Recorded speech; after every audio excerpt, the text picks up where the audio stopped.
সবাইকে নতুন ভিডিওতে স্বাগতম। আরেকটি ছোট্ট ভিডিও নিয়ে চলে আসলাম আপনাদের মাঝে। আশা করছি সবার ভালো লাগবে। আজকে পহেলা বৈশাখ, সকালের নাস্তা তো আপনাদের সাথে শেয়ার করেছি। এখন হলো দুপুরের খাবার। দুপুরে আজকে রান্না করব ভেন্ডি দিয়ে, মসুরির ডাল দিয়ে একেবারে চটচড়া একটা ডাল, সাথে থাকবে দেশি মুরগির মাংস, আলু দিয়ে পাতলা ঝোল। আজকে এই দুইটা রান্নাই করব। শাশুড়ি মা গিয়েছে খালা শাশুদের বাড়িতে, হঠাৎ করে একটা কাজের দরকার পড়েছিল। আর আমি, আপনাদের ভাই আর আমার ননদ, আমরা এই কয়জনই বাসায় আছি। আর সাথে কিছু আমের ভর্তা তৈরি করব, সেজন্য আমগুলো সুন্দর করে ছিলে নিচ্ছি। তরকারিগুলো কাটা হয়ে গিয়েছে, আমের ভর্তাটা রেডি করে তারপর খেয়ে পরে রান্না বসাবো। কোনো সময় কিন্তু আমি এত আমের ভর্তা খাইনি। এবছর আমার অনেক আমের ভর্তা খেতে ইচ্ছে করে, তাই আমি কয়েকদিন পর পরে কিন্তু আমের ভর্তা তৈরি করি। আজকেও তৈরি করব। কাসন্দ দিয়ে আমের ভর্তা খেতে আমার কাছে বেশ ভালোই লাগে। এখানে বড় বড় 3টা আম নিয়েছি। এই আমগুলো আমার বড় ছেলে আমাদের খামার বাড়ি থেকে পেড়ে এনেছে। এই আমগুলো দিয়ে এখন ভর্তা তৈরি করব। আর ভর্তা তৈরির আগে আমার ছোটো ননদ এখানে মুড়ি মাখিয়ে নিয়েছে। ফ্রিজে কিছু বুট ছিল, তারপরে আলুর চপ বেগুনি ছিল, সেগুলো গরম করে এই মুড়ি মাখাটা তৈরি করেছে। এখন অল্প একটু খেয়ে নিচ্ছি, খেয়ে তারপর আবার আমের ভর্তা তৈরি করব। মুড়ি মাখাটা কিন্তু খেতে বেশ ভালোই হয়েছে।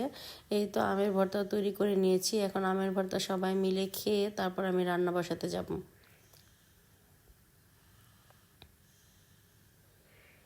আমার এই ছোটো ছোটো ভিডিওগুলো যদি আপনাদের কাছে ভালো লাগে, অবশ্যই আমার পাশে থাকবেন। যারা ফেসবুক পেজ থেকে দেখছেন তারা আমার পেজটা ফলো করে দেবেন, আর যারা ইউটিউব থেকে দেখছেন অবশ্যই আমার চ্যানেলটা সাবস্ক্রাইব করে দিবেন। আর সাবস্ক্রাইব করা হলে পাশে থাকা ছোট্ট বেল আইকনটি প্রেস করে দেবেন, তাহলে আমি নতুন নতুন ভিডিও ছাড়ার সাথে সাথে আপনাদের কাছে নোটিফিকেশন চলে যাবে, আপনারা আমার ভিডিওটি দেখে নিতে পারবেন। আর রান্নার জন্য এখানে কিন্তু সব কিছু রেডি করে নিয়েছি। এখন শুধু চট জলদি রান্না করে ফেলবো। এক চুলে আমি ভাত বসিয়ে দিয়েছি, আর এক চুলে এখন মুরগির মাংসটা বসিয়ে দিলাম। মুরগির মাংস এখানে গোটা গরম মশলা দিয়ে দিয়েছি, আর দিয়ে দিচ্ছি অনেকগুলো পেঁয়াজগুলো এখন ভালো করে ভেজে নেবো। সাথে কিছু কাঁচামরিচও দিয়ে দিলাম। এখন লবণ দিয়ে এগুলো ভালো করে ভেজে তারপর একে একে সব কিছু দিয়ে দেবো, মশলাপাতি যা আছে।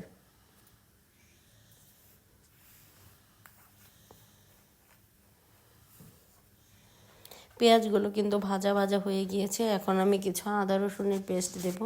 এগুলো দিয়ে একটু ভালো করে নেড়ে চেড়ে তারপর আবার একে একে গুঁড়া মশলাগুলো দেব।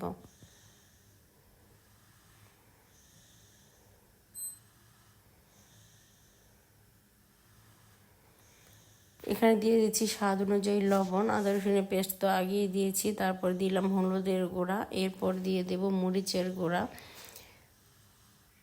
দিয়ে দিলাম ধনিয়ার গুঁড়া, তারপর মরিচের গুঁড়া দিয়ে দিলাম।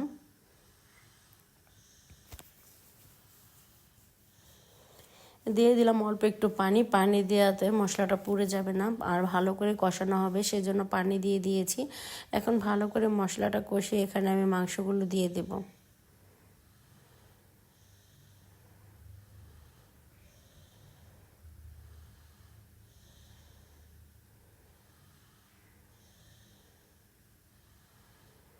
মশলা কিন্তু কষানো হয়ে গিয়েছে। এখন এখানে আমি মুরগির মাংসগুলো দিয়ে দেব।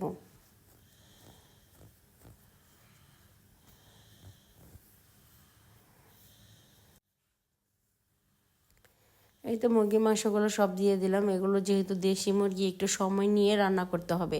প্রথমে আমি পানি দিয়ে আরেকটু পানিও দেবো কষানোর মধ্যে, তারপর ভালো করে মাংসটা কষিয়ে তারপর আলু দিয়ে আবার গরুর মাংস যেভাবে রান্না করি সেভাবে রান্না করব।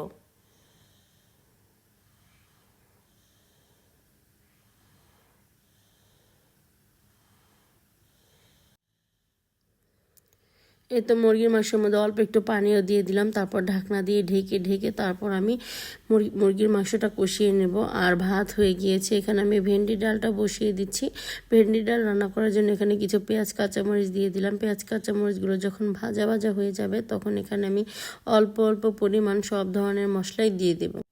পেঁয়াজটা কিন্তু ভাজা ভাজা হয়ে গিয়েছে। এখন এখানে আমি দিয়ে দেব সব ধরনের মশলা। মশলা দেওয়ার আগে অল্প একটু পানি দিয়ে দিলাম যাতে মশলাগুলো না পুড়ে যায়। এখন দিয়ে দিচ্ছি আদা রসুনের পেস্ট, তারপরে দিব অল্প একটু মরিচের গুঁড়া, অল্প একটু ধনিয়ার গুঁড়া, অল্প একটু হলুদের গুঁড়া, অল্প একটু লবণ সব কিছু দিয়ে এখন ভালো করে মশলাটা কষিয়ে নেব। যেহেতু এটা ডাল ভুনা করব, সেই হয়তো বেশি মশলা লাগবে না, ডালে এত বেশি মশলার দরকারও হয় না, অল্প অল্প পরিমাণ মশলা দিয়ে ভালো করে কষিয়ে নেব।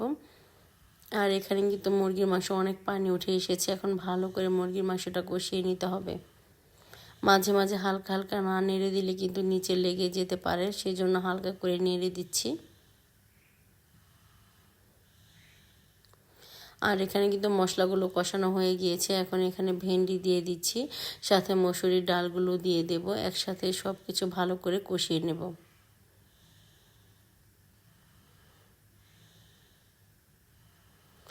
এভাবে কারা কারা ভেন্ডি দিয়ে ডাল দিয়ে রান্না করেন অবশ্যই কমেন্ট করে জানাবেন। আমরা কিন্তু এই খাবারটা অনেক বেশি পছন্দ করি। লতি দিয়ে আমরা এভাবে রান্না করি, ভেন্ডি দিয়ে রান্না করি, চিচিঙ্গা দিয়ে রান্না করি, ঝিঙে দিয়ে রান্না করি, চাল কুমড়া দিয়ে রান্না করি। এইভাবে মসুরির ডাল দিয়ে আমরা সব সবজি দিয়ে রান্না করে থাকি। আর এই সবজি দিয়ে ডাল রান্নাটা অনেক বেশি মজার হয়। এখানে কিন্তু সবজিগুলো আর ডালগুলো ভালো করে কষানো হয়ে গিয়েছে, দিয়ে দিলাম পরিমাণ মতো ঝোলের পানি। এই পানিটা একেবারেই শুকিয়ে ফেলবো। এখন ঢাকনা দিয়ে ঢেকে রাখবো, তারপর আস্তে আস্তে এই ডালটা হয়ে যাবে। আর এখানে কিন্তু মাংসটা অনেকটাই কষিয়ে এসেছে, আর একটু নেড়েচেড়ে এখানে আলু দিয়ে দেব, আলু দিয়ে ভালো করে কষিয়ে তারপর দিয়ে দেব পরিমাণ মতো ঝোলের পানি। আর দেশি মুরগির মাংস কিন্তু আলু দিয়ে পাতলা ঝোল খেতেই বেশি মজার হয়। ভুনা বলেন বা রোস্ট বলেন, দেশি মুরগির মাংস দিয়ে ভালো লাগে না, আলু দিয়ে পাতলা ঝোল করলে, একটু ঝাল ঝাল করলে বেশ ভালোই লাগে। এই তো এখানে আলু দিয়ে আর মাংস দিয়ে কিছুক্ষণ কষিয়ে নিয়েছি, এখন এখানে বেশি করে ঝোলের পানি দিয়ে দেব।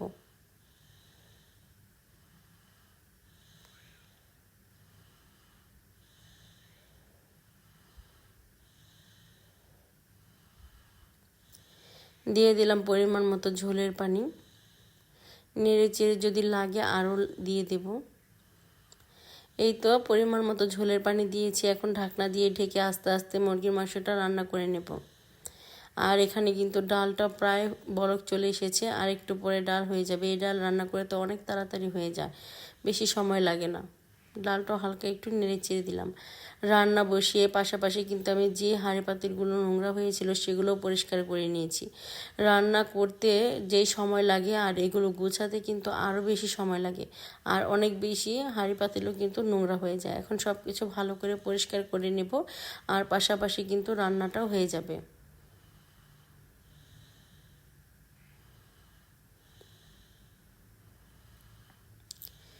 ডালের পানি প্রায় শুকিয়ে গিয়েছে, আর একটু শুকিয়ে গেলে তারপরে এখানে আমি জিরে গুঁড়া দিয়ে নামিয়ে নেব।